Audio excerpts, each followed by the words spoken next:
Hello everyone, welcome again to fine art study.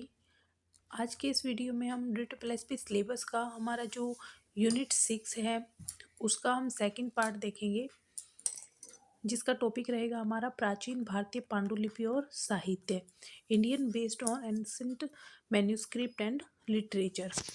तो इसमें हम जितने भी साहित्य हैं, बौद्ध धर्म, जैन धर्म के जो महत्वपूर्ण ग्रंथ हैं उनके बारे में देखेंगे। तो सबसे पहले हम बात करते हैं वेदों की। हमें पता है कि 4 वेद हैं, ठीक है, और इनसे क्वेश्चन बहुत पूछे जाते हैं।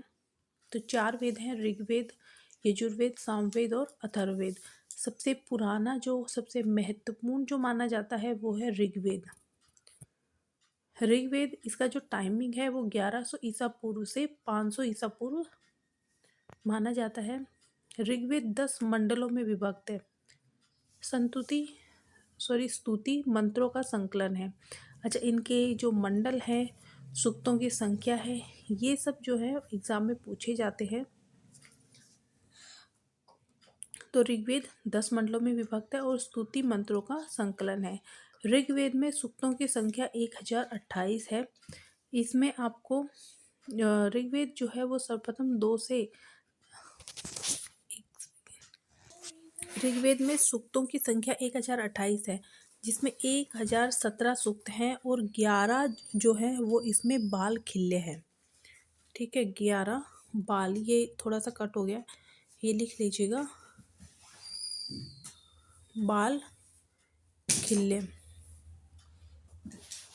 ऋग्वेद में 2 से 7 मंडलों की रचना हुई है। भारतीय कला का दर्शन है और सर्वप्रथम कला शब्द का प्रयोग ऋग्वेद में हुआ है। गायत्री मंत्र की जो उत्पत्ति है वो भी ऋग्वेद से मानी जाती है। उसके बाद है यजुर्वेद। यजुर्वेद में विभिन्न देवताओं को प्रसन्न करने हेतु यज्ञ संपन्न करवाने की विधियां हैं। यज्ञ विधि का निर्माण विधि तथा देवी देवताओं की स्तुतियों को वर्णित है। इसमें यजु अर्थात पूजा और यज्ञ से संबंधित है। यजुर्वेद याज्ञिक विधान की दृष्टि से महत्वपूर्ण ग्रंथ है।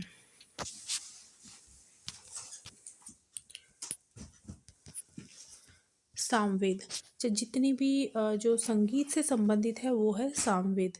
सामवेद के पद गेय रूप में है। सामवेद में वैदिक ऋचाओं को धुनों में स्वरबद्ध किया गया है, जिनको उद्गाता पुरोहित गाता है।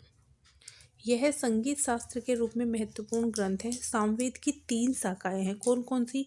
कौथुम, राणायनीय और जैमिनीय। ठीक है, ये इसकी 3 शाखाएं हैं। तो देखिए, एक बार फिर से इनको रिवाइज कर लेते हैं। ऋग्वेद सबसे प्राचीन है, ठीक है, सबसे महत्वपूर्ण है, या जिसे हम हेड बोल सकते हैं जितने भी 4 वेद हैं उनका। उसके बाद यजुर्वेद, जिसमें जो यज्ञ और पूजा पाठ से संबंधित है। फिर आता है सामवेद, जो कि संगीत से संबंधित है। फिर आता है लास्ट में हमारा अथर्ववेद। अथर्ववेद जो है वो जादू टोने से संबंधित है। ठीक है, अथर्ववेद में जादू टोने, विभिन्न लोगों के लक्षण और उपचार, अपशगुनों के निवारण आदि पर प्रकाश डाला गया है। अथर्ववेद में कुल 20 अध्याय हैं। अथर्ववेद की 2 शाखाएं हैं। कौन कौन सी? रौनक और पिप्पलाद। ठीक है, तो ये आपको याद हो गए होंगे। ठीक है, बिल्कुल इजी है।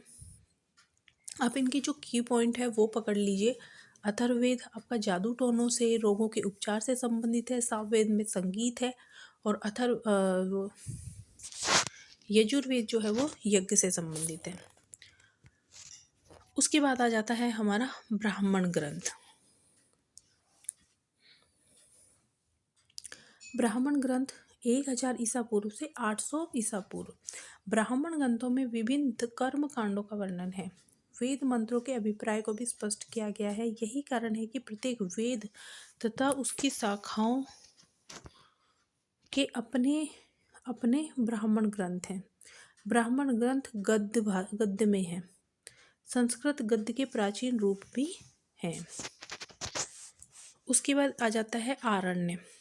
आरण्य होता है, इसका जो टाइमिंग है वो भी आपका 1000 ईसा पूर्व से 800 ईसा पूर्व। आरण्य का जो अर्थ होता है वो होता है जंगल। आरण्य ग्रंथों का प्रमुख विषय आध्यात्मिक तथा दार्शनिक चिंतन है। इसलिए आरण्यों को रहस्य भी कहा गया है। इन ग्रंथों का पठन पाठन जंगलों में होने के कारण ही इन्हें आरण्य कहा गया है। तो ये आपकी अगर किसी जैसे हिंदी वगैरह में भी आपके कई बार पर्यायवाची वगैरह पूछे जाते हैं, तो उनमें भी आपको ये इम्पोर्टेंट है कि इसका ये जंगल का पर्यायवाची है आरण्य।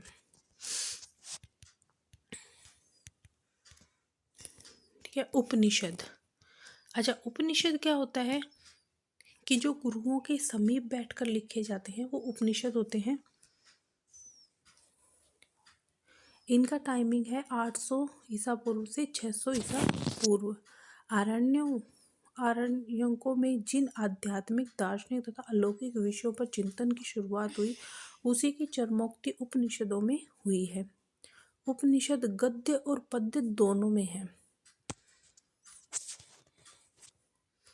प्रश्न। मांडुक्य, केन, तैत्तिरीय, छंदोग्य, वृंदारण्य और कौशितकी उपनिषद गद्य से है। ईश, कंठ तथा श्वेताश्वतर उपनिषद पद्य में है। ठीक है। तो कौन सा गद्य में है और कौन सा पद्य में है ये भी आपको ध्यान रखना है। उसके बाद आ जाते हैं हमारे पुराण। वैदिक साहित्य के बाद लौकिक संस्कृत साहित्य का विकास होता है। पुराण उसी गद्य लौकिक साहित्य का एक भाग है। पुराण का अर्थ होता है प्राचीन कलाएं। पुराण संवादात्मक शैली में रचित है, अर्थात इसे दो या दो से अधिक व्यक्तियों के मध्य वार्तालाप के रूप में लिखा जाता है। मान लो कोई भी कुछ आध्यात्मिक चर्चाएं हैं, ठीक है, तो चर्चाएं कब होंगी? जब एक से ज़्यादा लोग आपस में बात करेंगे। तो उसी जो चर्चा है, वो जो वार्तालाप है, उसका जो लेखन है वो पुराण के रूप में वर्णित है। अब इम्पोर्टेंट कौन कौन से पुराण हैं तो वो देख लेते हैं। सबसे पहले है अग्नि पुराण, 200 से 400 ईस्वी के बीच में। अग्नि पुराण के लगभग 13 अध्यायों में शिल्प विषय की विस्तृत विवेचना मिलती है। अग्नि पुराण का शिल्प कला विवेचन अधिक वैज्ञानिक और खोजपूर्ण है। अग्नि पुराण में 16 अध्यायों में शिल्प के अनुभवों की विस्तार से विवेचना की गई है। अग्नि पुराण का सांस्कृतिक, साहित्यिक, शिल्प और कला आदि अनेक विषयों की दृष्टि से बड़ा महत्व है। उसके बाद आ जाता है हरिवंश पुराण। इसका जो टाइमिंग है वो है 400 ईस्वी। हरिवंश पुराण में उल्लेख है कि बाणासुर की जो पुत्री थी उषा के लिए उसकी सखी चित्रलेखा ने तत्कालीन प्रसिद्ध पुरुषों के व्यक्ति चित्र बनाए थे।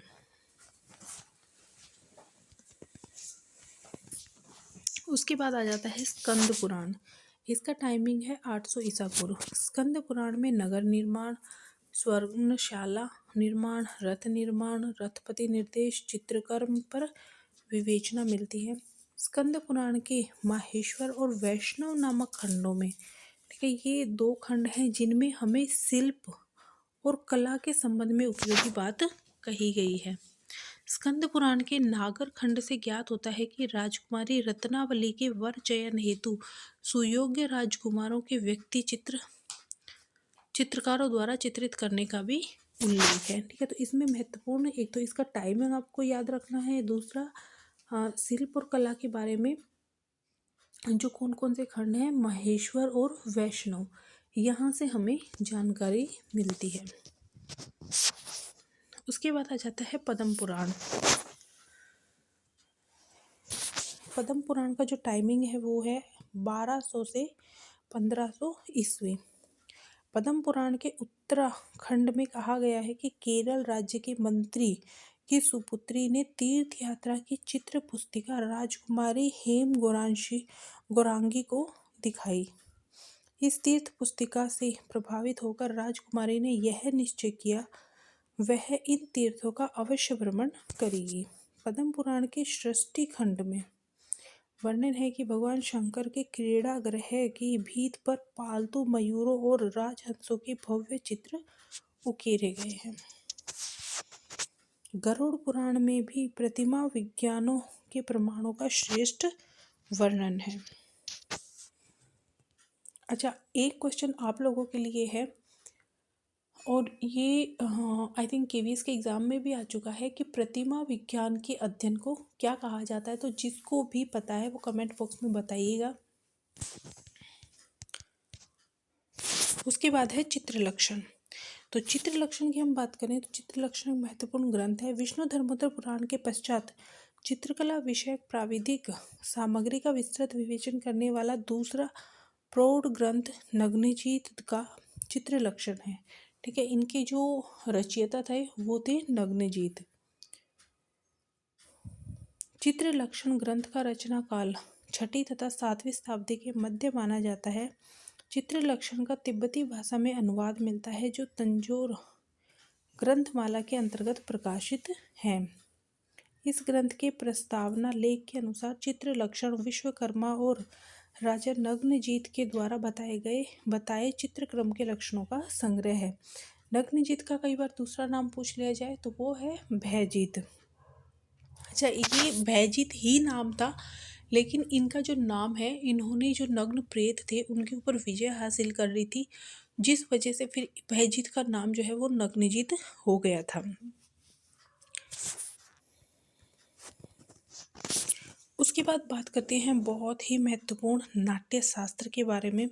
भरत मुनि के द्वारा इनकी रचना की गई थी और ये की गई थी प्रथम शताब्दी ईसा पूर्व में। शिल्प और कला दोनों शब्दों का अलग अलग प्रयोग सर्वप्रथम भरत मुनि ने ही नाट्य शास्त्र में किया था और इसमें 8 रसों का वर्णन है। इस टॉपिक को जो भरत मुनि है वो हमारे आगे सिलेबस में भी, अभी हमारे यूनिट 6 में जब हम जो भारतीय सौंदर्य शास्त्री हैं उनके बारे में पढ़ेंगे तब हम पूरा डिटेल में पढ़ेंगे इनको। ठीक है, कौन कौन सी रस है, उनका क्या प्रभाव है, क्या कलर है, और भरत मुनि के बारे में। तो अभी हम थोड़ा जो मेन है वो देख लेते हैं। ये 8 रस कौन कौन से हैं? श्रृंगार, हास्य, करुण, रौद्र, वीर, भयानक, विभत्स और अद्भुत। भरत के अनुसार नाट्य की परिणति रस है। नाट्य शास्त्र में 49 भावों का वर्णन है। नाट्य शास्त्र में 8 स्थायी भाव, 33 संचारी भाव और 8 सात्विक भावों का निरूपण किया गया है। स्थायी भाव अन्य भावों को भी स्वयं में लीन कर लेता है। 8 स्थायी भाव रति, हास्य, शोक, उत्साह, क्रोध, भय, जुगुप्सा और विस्मय। ठीक है, तो इनके नाम आपको याद रखने हैं। उसके बाद बौद्ध धर्म के कुछ महत्वपूर्ण ग्रंथ हैं जो कि एग्ज़ाम में पूछे जाते हैं। आप इनका आपको मेन याद रखना है कि ये किस धर्म से संबंधित है। ठीक है, आपको एक ग्रंथ का नाम दे दिया जाएगा कि ये कौन से धर्म से संबंधित है। महात्मा बुद्ध ने जो उपदेश हैं, महात्मा बुद्ध जो अपने उपदेश देते थे वो मोस्टली पाली भाषा में देते थे। ठीक है, जातक ग्रंथ हैं, जातक में भी जो जातक ग्रंथ है उनमें भी पद्य संग्रह मिलता है जिनमें कि प्रत्येक गाथा के साथ किसी जातक कथा का अपेक्ष अभिष्ट है। मतलब ये पद्य रूप में मिलते हैं और इनमें क्या होता है, जो भी जातक कथा है उसमें उसके साथ किसी ना किसी कहानी का, कथा का उसमें समावेश होता है। उसके साथ कोई भी कहानी जुड़ी हुई होती है। जातक कथाएं क्या होती हैं? बुद्ध के पूर्व जन्म की कहानियाँ होती हैं। तो जो जातक है वो भी बौद्ध धर्म से संबंधित है, बौद्ध धर्म का ग्रंथ कह सकते हैं। उसके बाद कुछ अन्य महत्वपूर्ण ग्रंथ हैं जैसे कि विनय पिटक, थेरागाथा, मिलिंद प्रश्न और आचाराग सूत्र।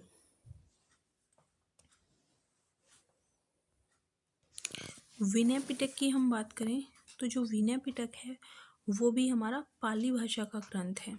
ठीक है, पाली भाषा का ग्रंथ है और इसमें जो कौशल के राजा थे प्रसेनजित, उनके महलों का वर्णन वगैरह हमें देखने को मिलता है। उसके बाद आ जाता है थेरागाथा। तो थेरागाथा जो है एक काव्य संग्रह है। इसमें ये क्या है, ये एक काव्य संग्रह है। इसमें जितने भी बौद्ध भिक्षु और भिक्षुणियाँ थे, उनकी जो गाथाएं हैं उनका संग्रहण हमें इसमें देखने को मिलता है। ठीक है, उसके बाद आ जाता है मिलिंद प्रश्न। मिलिंद प्रश्न भी एक बौद्ध ग्रंथ है। इसमें जो है वो हमें नागसेन और इंडो ग्रीक के जो शासक थे मिलिंद, ठीक है, नागसेन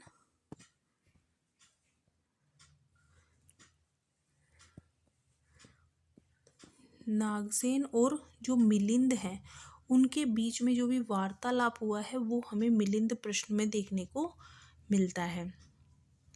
ये भी पाली भाषा में लिखा गया है। उसके बाद आ जाता है आचाराग सूत्र। आचाराग सूत्र जो है, जो बौद्ध भिक्षु और जो साधु वगैरह हैं उनको इस सूत्र में बताया गया है कि जितने भी जैन भिक्षु थे या फिर बौद्ध भिक्षु थे और जितने भी ब्रह्मचारी थे, उन सभी को चित्रशालाओं में जाने पर प्रतिबंध लगा दिया था। तो उसी के बारे में इस ग्रंथ में बताया गया है।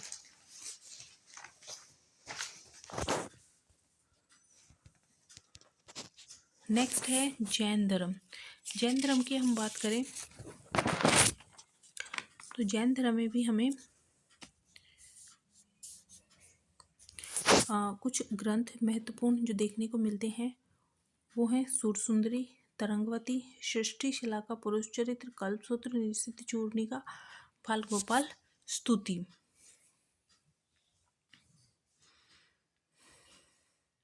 ठीक है, ये हमें पता है। इनमें 2 संप्रदाय थे, श्वेतांबर और दिगंबर।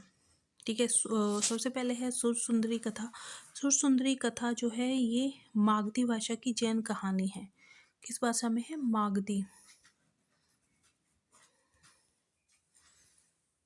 मागधी भाषा की कहानी है। उसके बाद है तरंगवती। तरंगवती जो है, तरंगवती एक टाइप का प्रेम प्रसंग है जिसमें बताया जाता है कि जो नायक है वो विदेश चला जाता है, ठीक है, और नायिका जो है वो नायक की खोज के लिए एक चित्र प्रदर्शनी का आयोजन करती है। तो इसके बारे में एक तरंगवती में बताया गया है। उसके बाद सबसे महत्वपूर्ण जो जैन ग्रंथ का है वो है सृष्टि शिला का पुरुष चरित्र। अच्छा, इसकी रचना जो है वो हेमचंद्र ने की थी। ठीक है, ये जरूर याद रखिएगा। बाकी एक सेपरेट वीडियो में हम करीब 50-60 के करीब जितनी महत्वपूर्ण जो ग्रंथ हैं और उनकी जो रचयिता हैं वो हम कवर कर लेंगे। तो ये हेमचंद्र के द्वारा लिखी गई थी। उसके बाद आ जाता है आपका कल्पसूत्र, निशित चूर्णी का, बाल गोपाल। ठीक है, तो ये दुर्गा सप्तशती हो गया, सुरसुंदरी हो गया, अंग सूत्र हो गया, रति रहस्य। तो ये भी कुछ जैन धर्म के महत्वपूर्ण ग्रंथ हैं।